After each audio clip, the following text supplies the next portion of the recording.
Hello, everybody.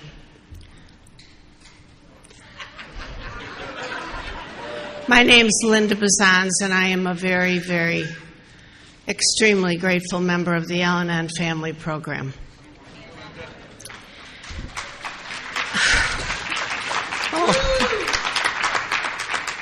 Can I sit down now?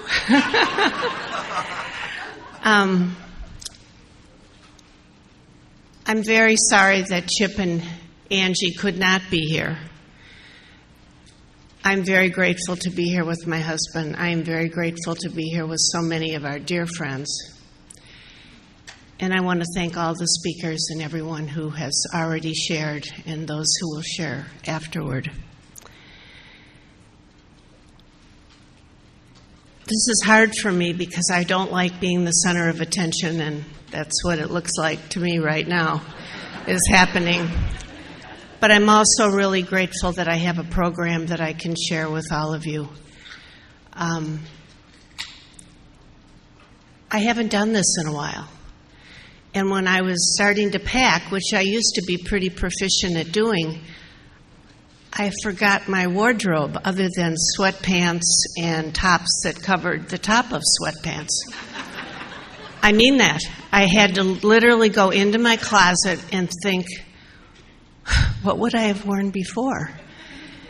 And then I was talking to a dear woman named Mari, and she hadn't spoken, and she hadn't been out for a while to speak. And she said, I wonder if I'll remember my story. Well, my goodness, I thought, thank goodness I'm not speaking anywhere. I won't have to worry about my story.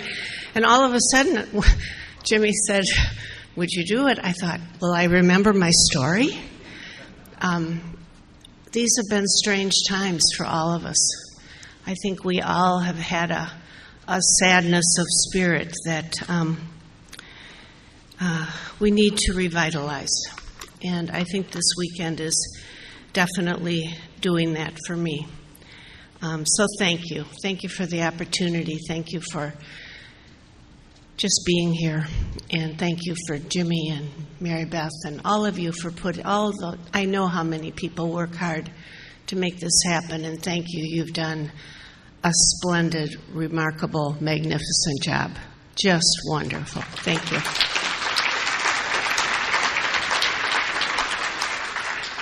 So my job is to tell you, or my privilege is to tell you what it was like, what happened to me, and what it's like now. I come from the Chicago area. I was born in Oak Park, Illinois, and I'm an only child. And are you? Yeah. And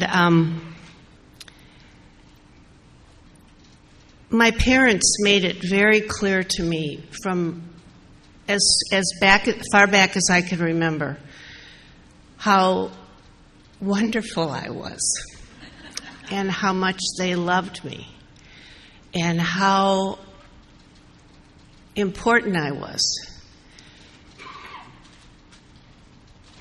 That's a platform to start your life on that I know many, many, many people did not have.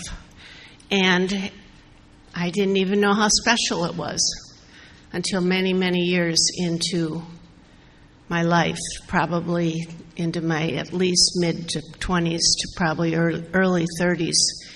I was just told that I was like the apple of their eye. They acted like everywhere I was just the best place to be. I was born and raised Roman Catholic. We have a lot of us around. It seems to, either that or we're all talking about it. I don't know which one it is. But I went to a Catholic grade school, Ascension, and then I went to a Catholic all-girls school named Trinity High School in River Forest, Illinois. And somewhere when I was growing up, I made the decision that I was going to be a nurse. And I proceeded, probably I was early, 6, 7, very, very young, much too young to make a decision like that. But I proceeded in my grade school and in my high school with this thing. Being an only child, I think it's a privilege, but I think you miss out on a lot of things. And one of the things you miss out on is the interaction with other kids in your family.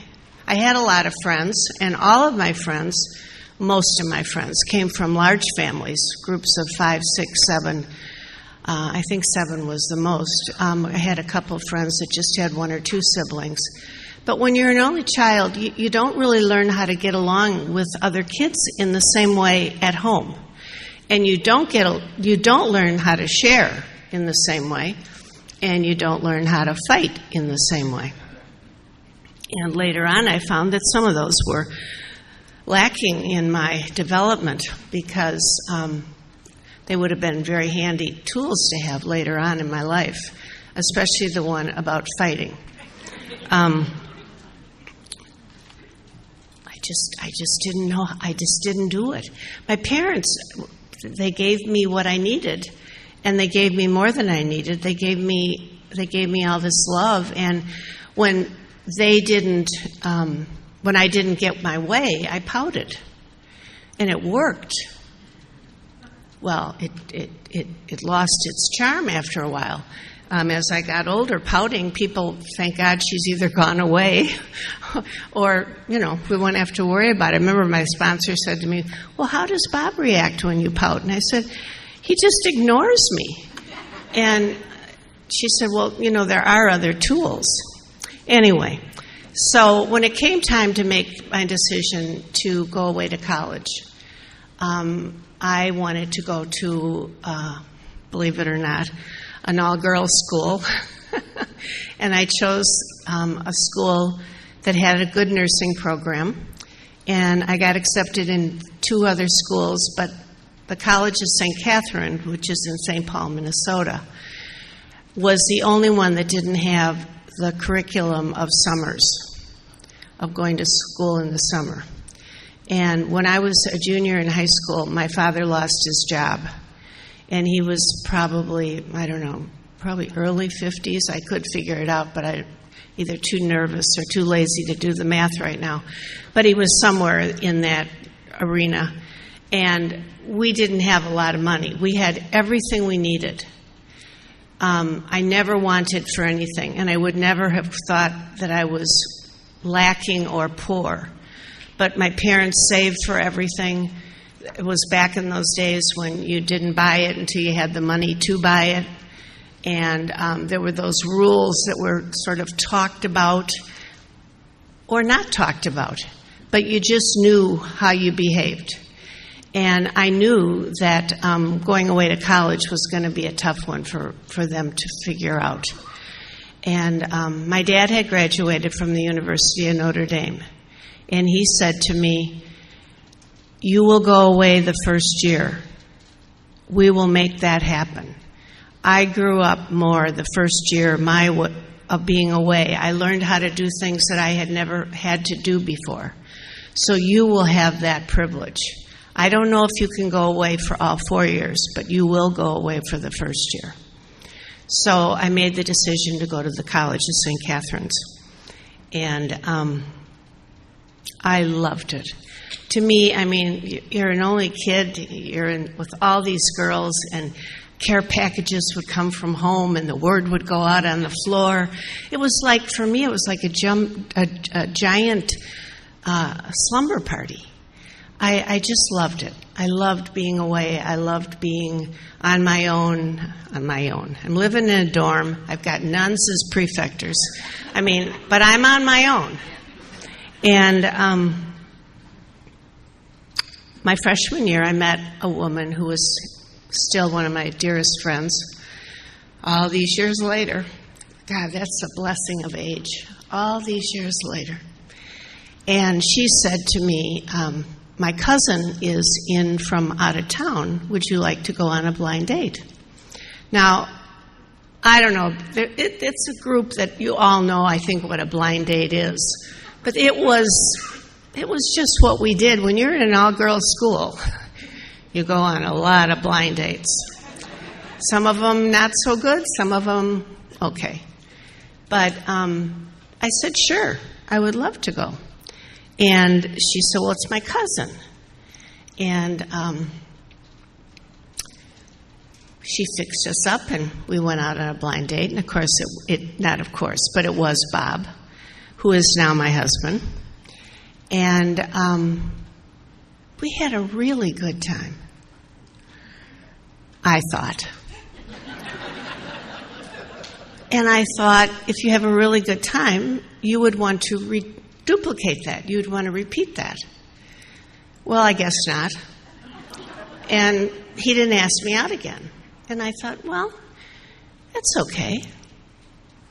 But it really was something I didn't quite understand. I thought if you had a good time, he would have a good time. You'd want to repeat that, but no. So anyway, life went on. Next year, beginning of the year, I was at a party and I had a date, and he was at the same party and he had a date.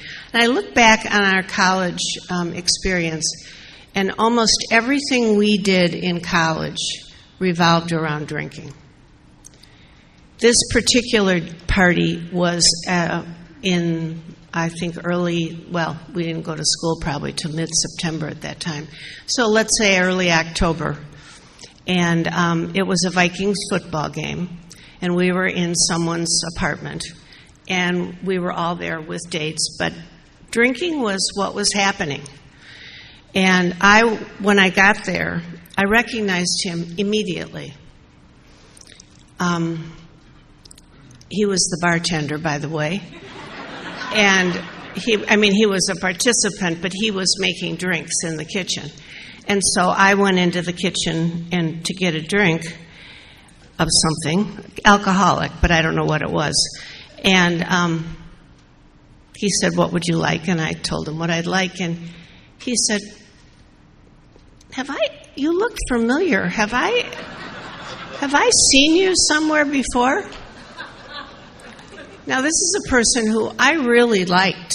When I say really liked, we had one date. But I really liked him, and I really thought I remember going back to the dorm and saying, this is a really nice man. I really had a good time. Have I seen you somewhere before? And I said, yes, you have, and I sort of turned on my heels and left the room. And now this is my memory of it, and I don't think this is the way that this went. But no, that part is right. What I'm going to tell you is what I'm not sure. He came back into the room, and he stood up, and you never would have done this, I don't think. And he said, I remember you. I took you out. And I wanted to either disappear into a puddle, or absolutely kill him. And, let's just cut to it. We started dating. But there was something about Bob that I don't know if there's such a thing as love at first sight. I don't know. There certainly is such a thing as attraction and lust at first sight, but I don't know about love at first sight. But I really, really liked him. And I really, really was attracted to him. And I really, really was happy when we started to date. So anyway, we started to date. And I would say we had a lot of fun. Everything we did was around drinking. We got along very well, I would say, except for two issues. One was, on occasion, his drinking too much. And the other was he absolutely drove like a maniac. And I'm the kind of kid who goes to the amusement park, and I watched the roller coaster 4 times go around to decide whether I could get on the roller coaster. I check things out. Everyone in my family buys a ticket, is in line before I've even seen what the roller coaster does. Different personalities, totally different. I'm going to lose a lot of you right now, but I love rules. I know, I've lost, 70, 80% of you? 95, I don't know what it is. I just love them. They make me feel safe. I know what is expected of me. You tell me the rules, now I know what I'm supposed to do. And I love to look good. So if you obey the rules, you look good. I know, you're all gone, but I will get to the program, so come back, please. But I know I loved him. Every guy I ever really had any real interest in, they were all, I know, alcoholic. So I vicariously had these experiences. I love the excitement, but I don't want the trouble, and I don't want to do it all. But anyway, you understand. So anyway, we started dating, and we probably dated for off and on. We can't remember anymore. 2 years, broke up a little bit, got engaged. While we were engaged, I was driving him a lot. And it was because the police in West St. Paul, they were really tough. And they really didn't understand. And, he lost his license on occasion, and so I was doing the driving. But I understood that. I have a silly little story, and that one fits in with the driving and understanding that, of course, he was a victim of circumstances. But we went to a party. I think we were engaged. Yeah, we were engaged. And they had an open bar. And Bob would come back with 2 drinks for himself and 1 drink for me. And second time he came back, 2 drinks for him, 1 drink for me. And I said to him, "Why do you get 2 drinks and I only have 1? And he said, "Well, it's an open bar."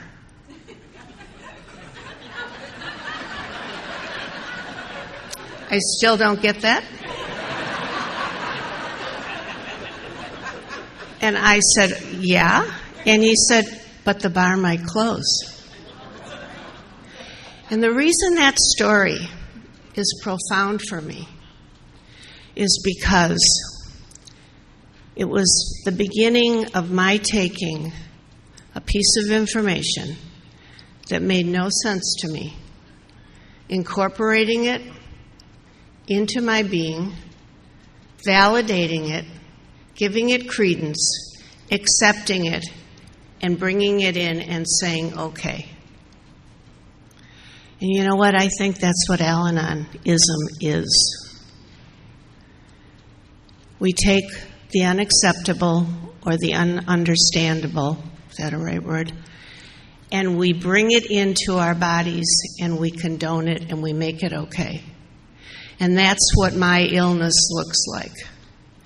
And you know what? When you do that over and over and over, what happens to you, what happened to me, was I got lost. I forgot who I was, but I knew what he wanted. And I think that happens to us, and it's, that death by 1,000 cuts.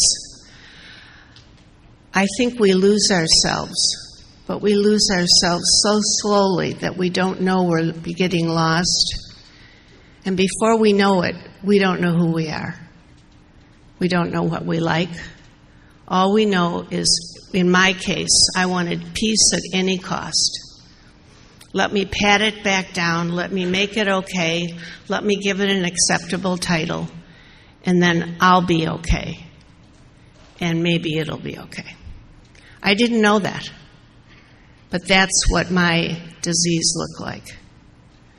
So, anyway, we're engaged to be married. And I'm a nurse now. There's only one thing wrong. I don't like sick people very well. And I found that out when I was probably at the end of my sophomore year in nursing. This is very disappointing. However, I found psychiatric nursing, and it was like I came home to it.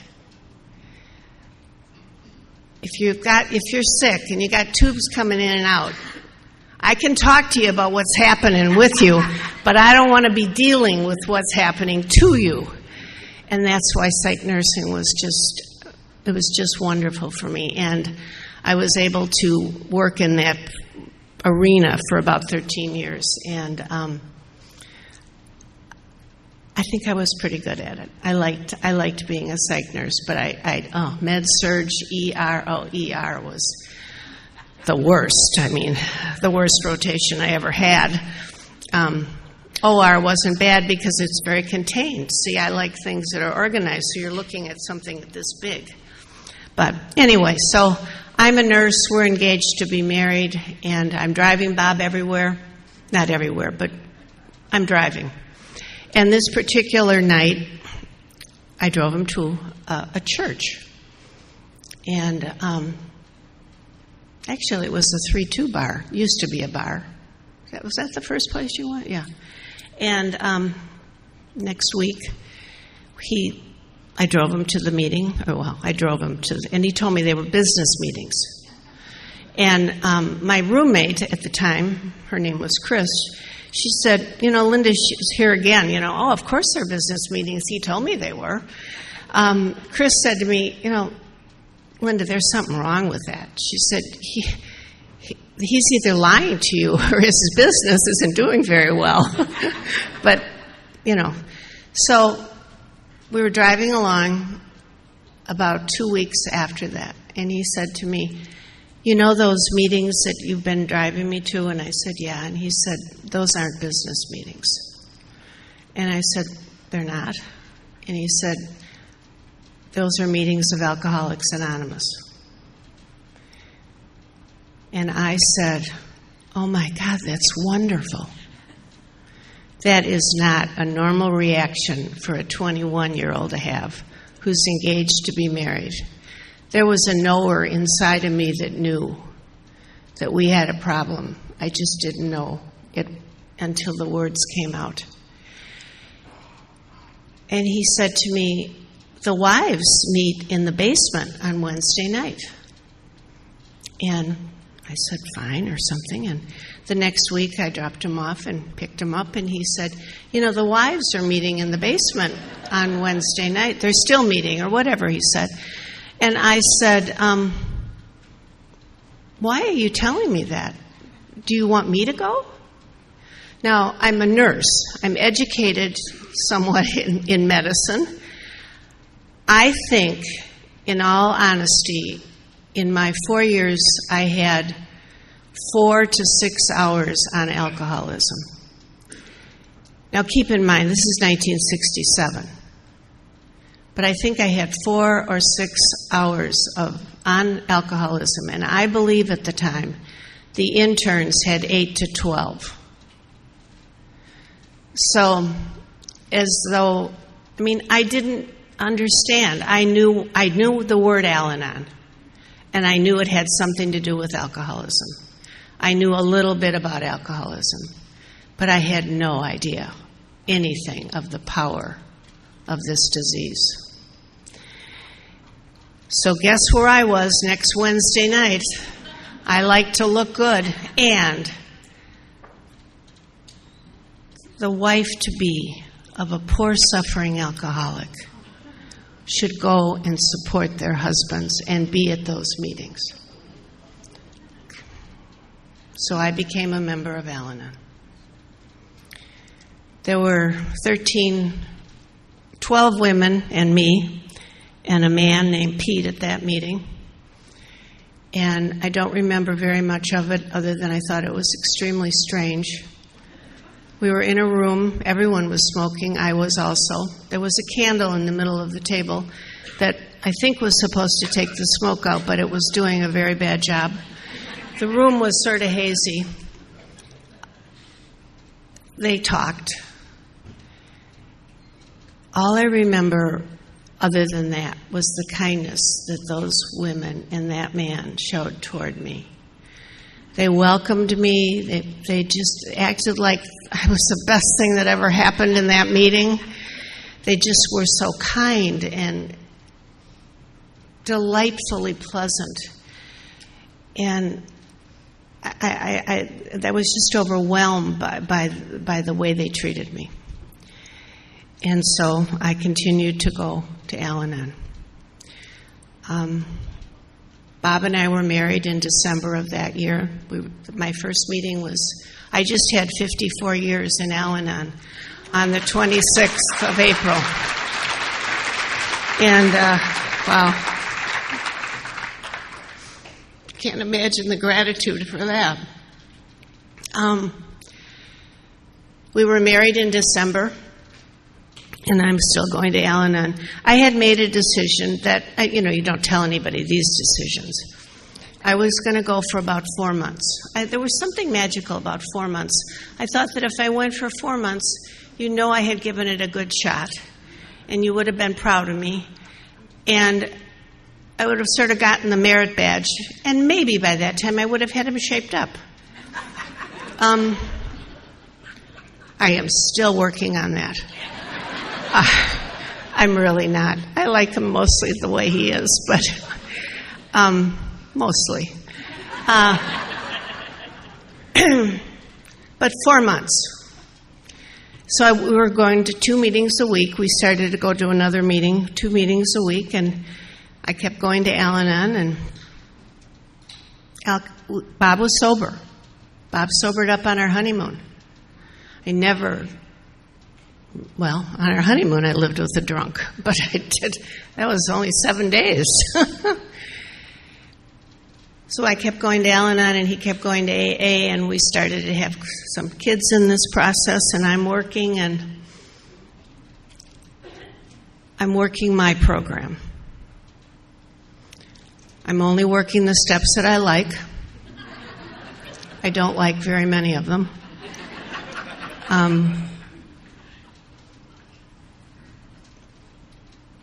1, 2, and 3 were pretty okay, except for 2. I knew about insanity, and I didn't have it, so 2 was sort of out. Unmanageable, powerless, yes, there was some. Step 3, I was raised a Catholic, and I knew about turning my will and life over to God, I thought. 4 and 5, I had no intentions of ever doing, because I had gone to confession my whole life, and I had done that, so cross those out. 6 and 7, I really thought were filler steps. I thought they wanted 12 steps because it was sort of a cute number, and so they added, they were so much the same, and so that eliminated those.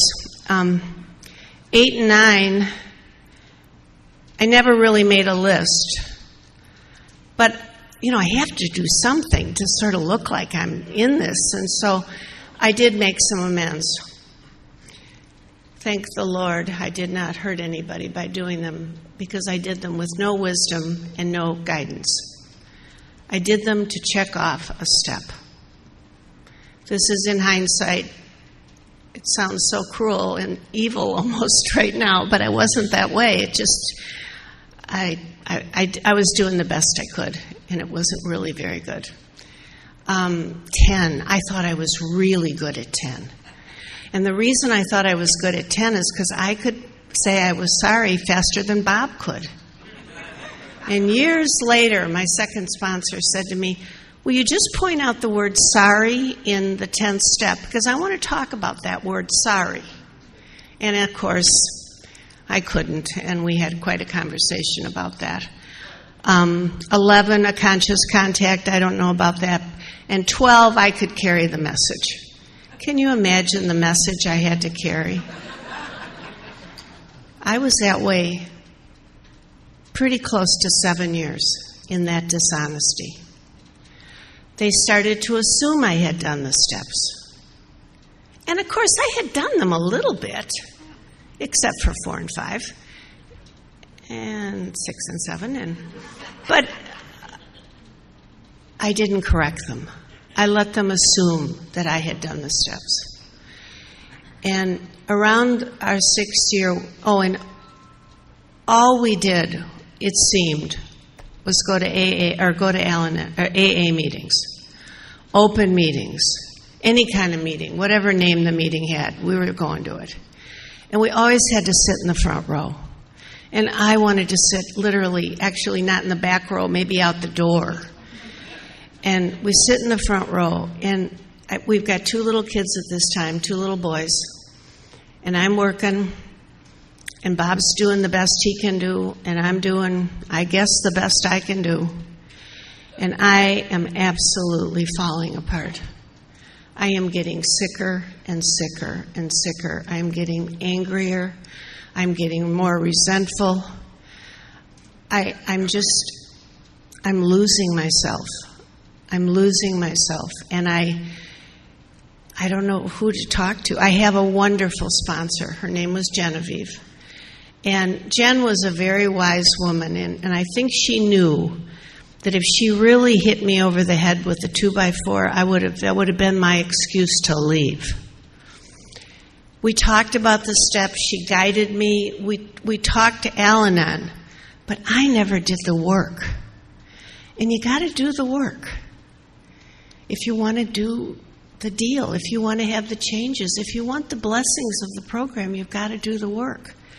I wanted the blessings of the program, I think, but I didn't want to look at me. I blamed every single thing that was wrong with me on Bob's alcoholism. That was my scapegoat. And him. And you know what? He looked worse than I did. Because he acts out. And I behave and I do the rules. So I didn't look as crazy as I was inside. I was just falling apart. I was absolutely falling apart. When I got married, I had expectations of our marriage, and he didn't fill them up. One of them, he was going to come home at 5 o'clock, and he was going to open the mail, and my parents always had a cocktail. I knew we wouldn't have that, but that was the only thing that wasn't going to be the same. And then I was going to have this lovely meal on the table, and then we were going to visit afterward, and we were going to do the dishes together, because my mom and dad did the dishes together. Are you starting to see some holes in this in this story? And so anyway, we get married, and he doesn't come home at 5 o'clock. He hates the mail. He thinks it's radioactive to this day. I don't know how to cook.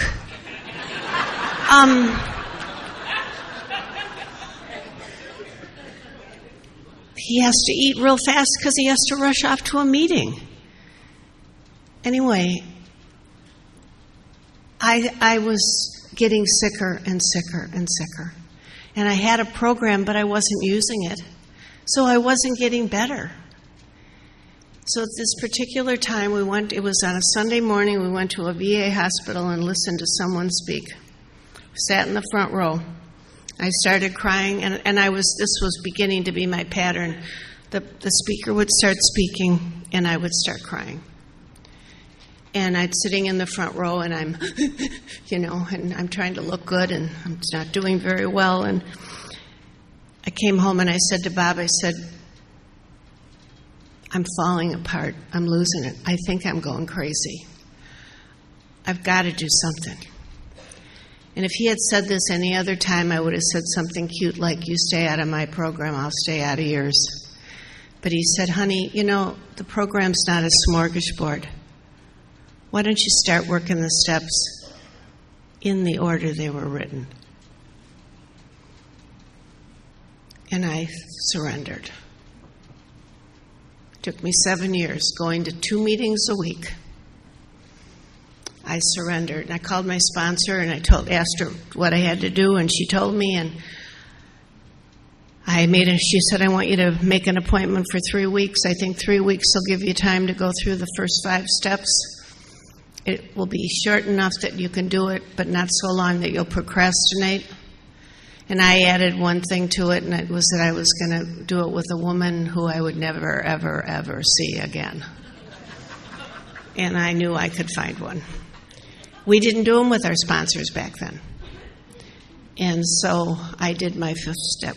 I did my first. She said, you do 1, 2, and 3. Well, first of all, I hadn't done them well anyway, but she said, you never do 4 and 5 without 1, 2, and 3, no matter where you are. You start all over.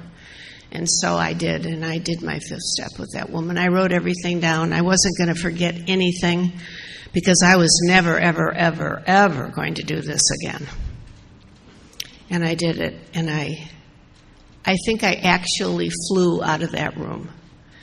I was no longer a phony. I looked at myself. I was so afraid of what I was going to find. And I didn't find anything that was horrible. I found the program. I found me. But I found God in a different way. I was no longer the phony who was going to the meetings.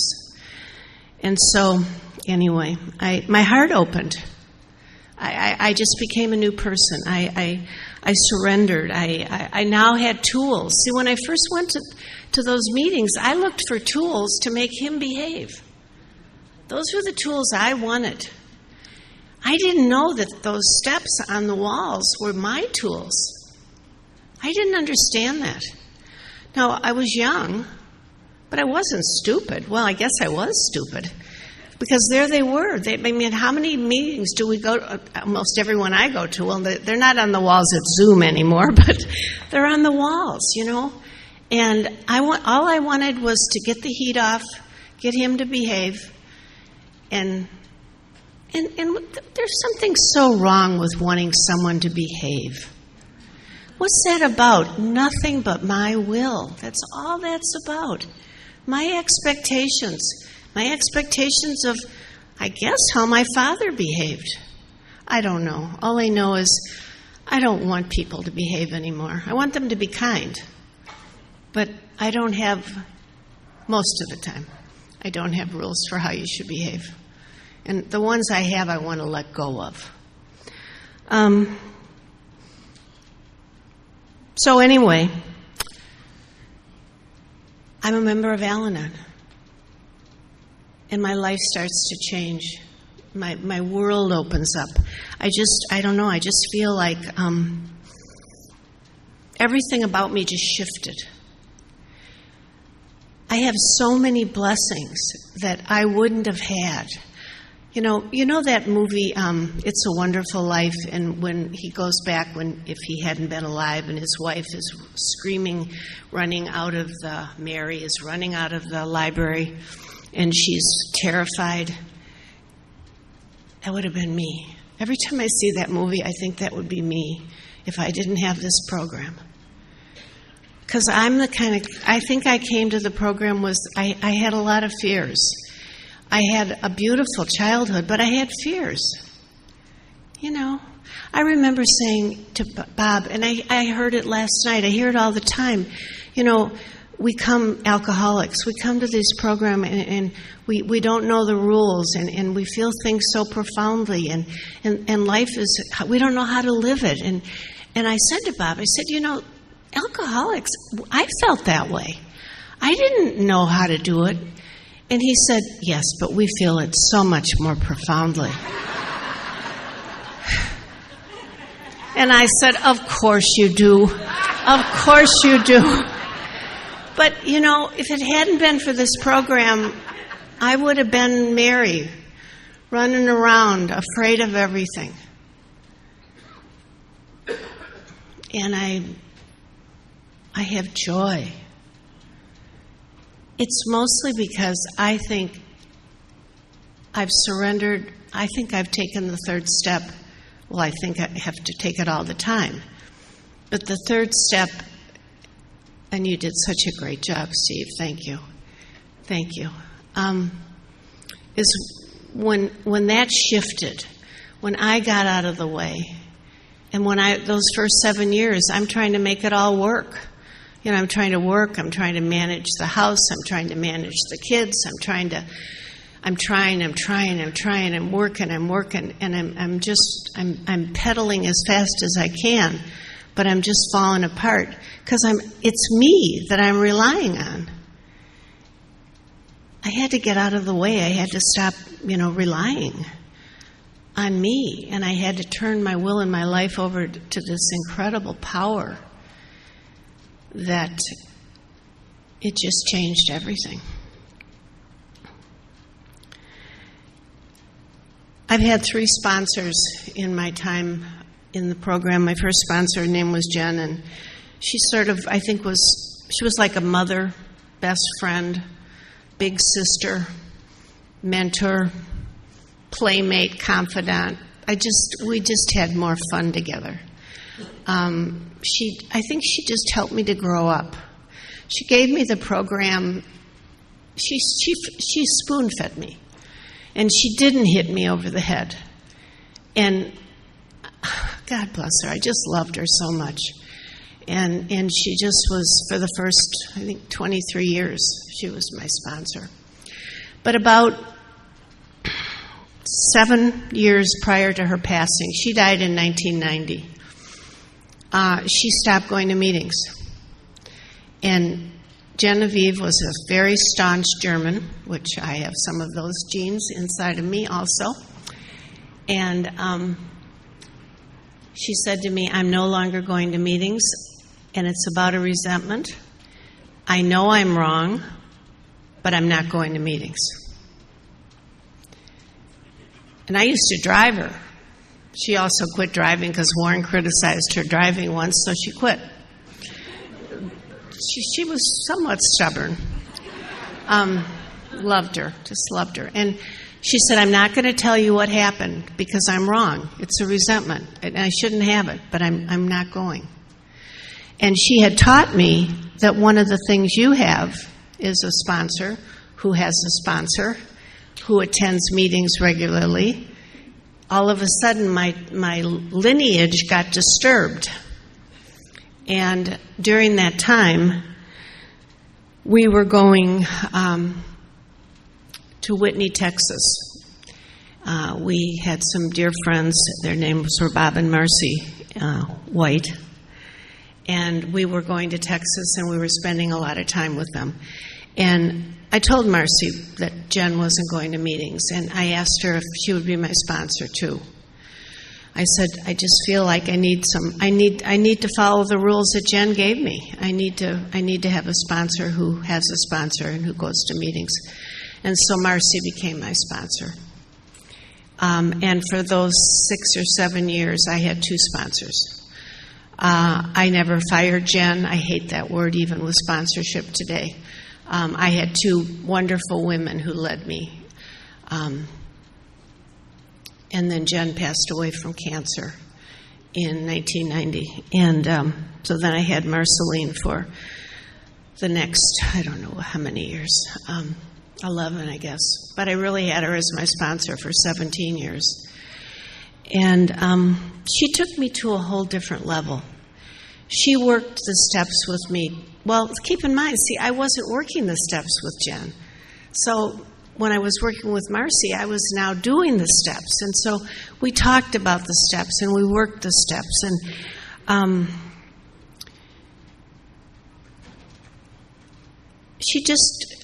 I think she brought me into adulthood, or she encouraged me as an adult. One of the things that she said to me, she said, you ask why an awful lot. And she said, and it's not why like curiosity why, it's why like why me? Why is this happening? Why is he doing this? Why are the children acting like jackasses? That kind of why. And she said, we're going to eliminate that word from your vocabulary. And I said, why? and I did. And we both laughed. And she said, she used to call me Precious. She said, Precious, why makes you a victim? What can I do about it makes you an actor and a player in your own life? So she said, your question will be, what can I do about it? Not why. And I don't think I ask why very much. It's a word that she sort of actually eliminated, not eliminated, but just took away from me. She said, when you ask it, you're not in a good spot. And I want you to eliminate that word.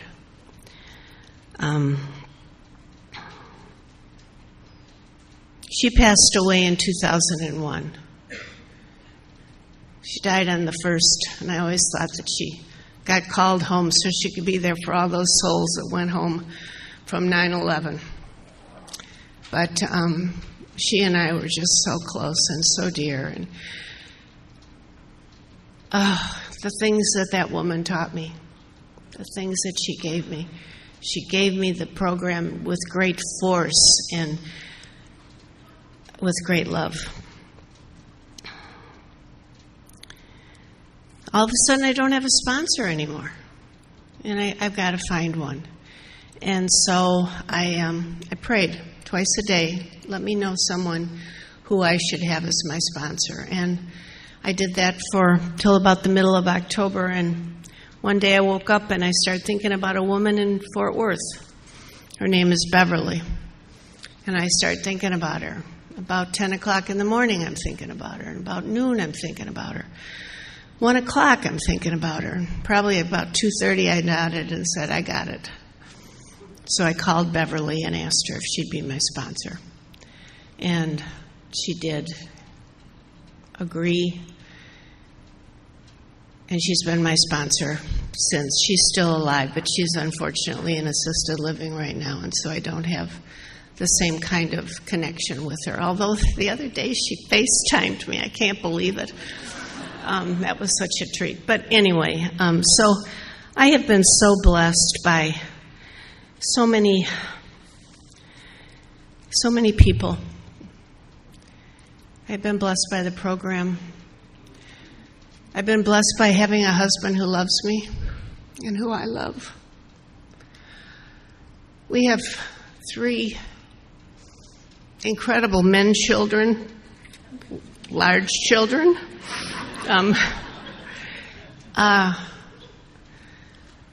They're old children. I mean, Bill's 52, and he's got 34 years of sobriety.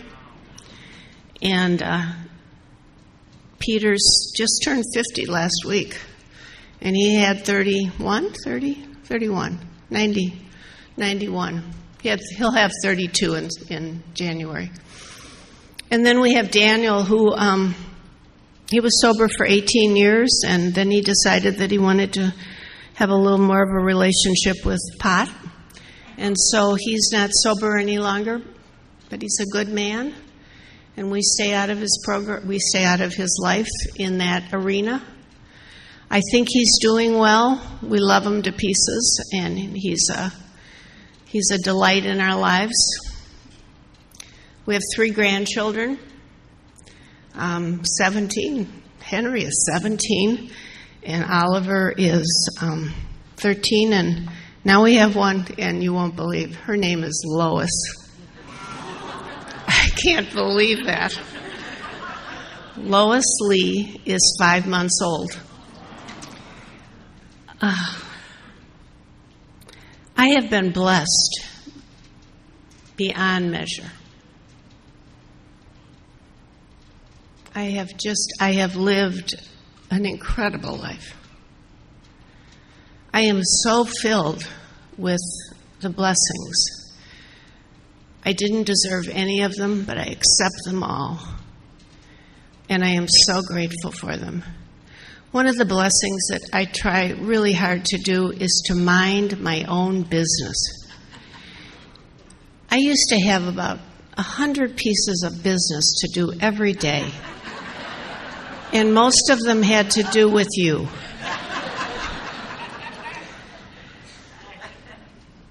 And I really try to stay in my own business and allow you the dignity to have your own business. I found I pretty much have 3 things I have to take care of every day. One is my relationship with my God.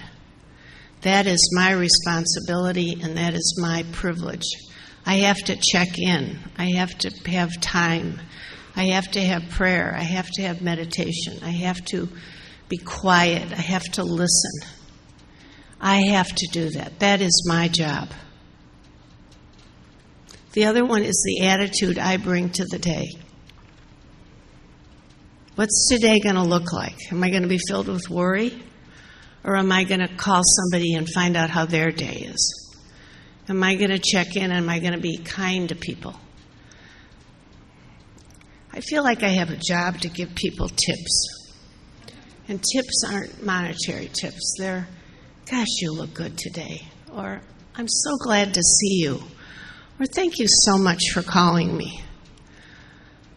Whatever it might be, just something that I would like to hear that just might help somebody have just a little bit better day. And not be angry, but just have a really good attitude.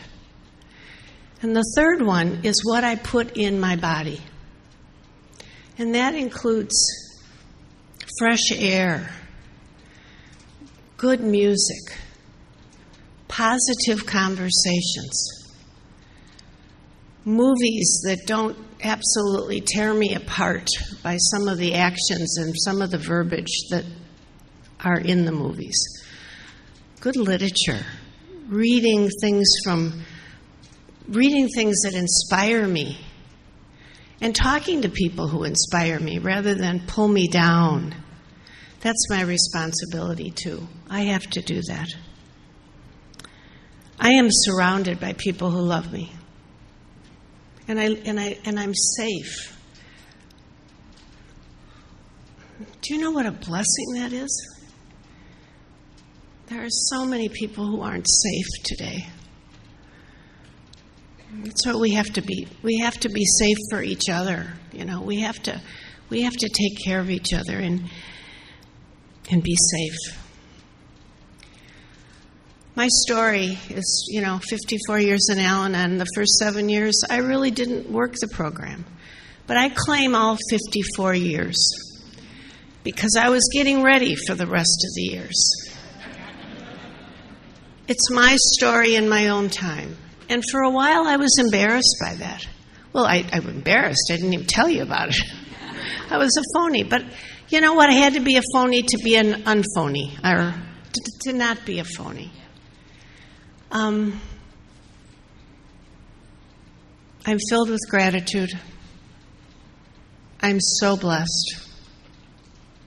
I have sponsees who I love and who I work with. I have all of you. I think it's time I closed. I didn't take my watch off till I was somewhere in the talk, so I hope I'm close to done because I'm going to be sitting down. But I always close, or I don't always close, but one of the things I do, we went to the play Les Miserables years and years ago. I think Danny was about 6 and he's 41. And there's a line in that play at the closing chorus when all of the cast come together, those who have passed, and many people die in that play. And they sing this song, and there's a line in it that says, "When you love another person, then you see the face of God." I think it's all about love. I think that's what we all do, and that's what you all give me. And I love all of you. Thank you so very, very much.